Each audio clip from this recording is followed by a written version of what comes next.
सकल्माषः कण्ठे तव न कुरुते न श्रियमहो विकारोऽपि श्लाघ्यो भुवनभयभङ्गव्यसनिनः असिद्धार्थानैव क्वचिदपि सदेवासुरनरे निवर्तन्ते नित्यं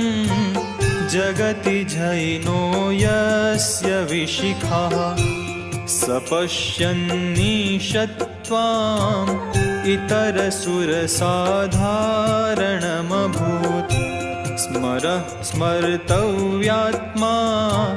न हि वशिषुपथ्यः परिभवः महीपादाघातात् व्रजति सहसा संशय